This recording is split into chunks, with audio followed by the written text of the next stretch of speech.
চলো এই জন্য আল্লাহর দিকে ফিরে আসি।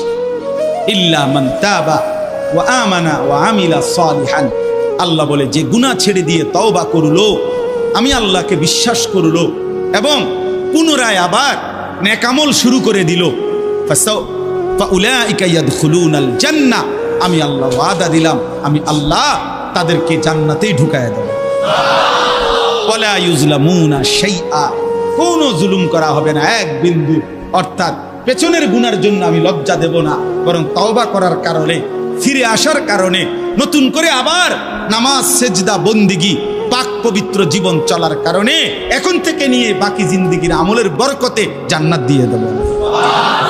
এই জন্য প্রিয় সন্তান, প্রিয় কিশোর, নওজোয়ান, যুবক, চলো ইনশাআল্লাহ বদলাইবার সিদ্ধান্ত নেই। সবাই এই পরিমাণ শাহওয়াত, এই পরিমাণ অবৈধ কামনা বাসনা, নারী ছবি, অশ্লীলতা, বেহায়াপনাতে মাতাল হয়ে গেছে বন্ধু চারিদিকে, সমাজের চারিদিকে। হজ্জের সফরে ছিলাম, যে কয়দিন যাই খোঁজ খবর নিছি, দেশের খবর একটাই, হত্যা, খুন, ধর্ষণ, নারী নির্যাতন। আর সবচেয়ে আশ্চর্যের কথা হলো, আমি মনে আমার এই ছোট্ট হায়াতে গত 30 বছরে আমি যে কথাটা এতবার শুনি নাই, গত 2 মাসে বারবারই শুনি চারিদিকে পরকিয়া। এটা এই পরিমাণ সমাজে বেড়ে গেছে, অসভ্যতা, যে স্বামী থাকতো নারী অন্য পুরুষের প্রতি আসক্ত, স্ত্রী থাকতো ওই জানোয়ার অন্য নারীতে আসক্ত। এটা খুব বেশি পরিমাণ বেড়ে যাচ্ছে, যার কারণে আপনজনকে হত্যা করতে পর্যন্ত লজ্জিত হচ্ছে না।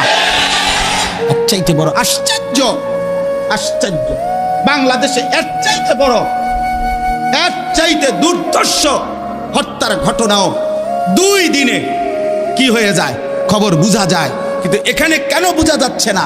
বোঝা যাচ্ছে এটা স্পষ্ট, আপনজনের এটা ধামাচাপা দেওয়ার জন্য সব রকমের প্রসেসিং করা হচ্ছে, সব প্রসেসিং করা হচ্ছে।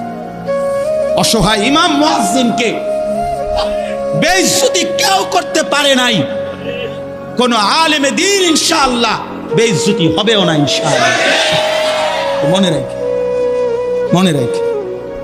গতকালকে রাত্রেও আমাদের কুমিল্লায় গত 3 মাস আগে একজন আলেমে দ্বীনকে একজন প্রিন্সিপাল বেইজ্জতি করছিল, অপমান করে সামান্য অজুহাতে মসজিদ থেকে বিদায় করে দিছিল।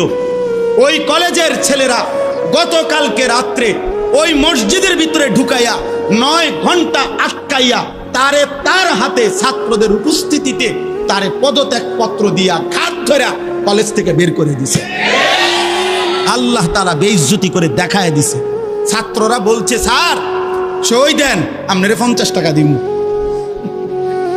মানে 50 টাকা, 100 টাকার লোভ সামলাইতে পারেন নাই, নেন পদত্যাগ পত্র, সই দেন।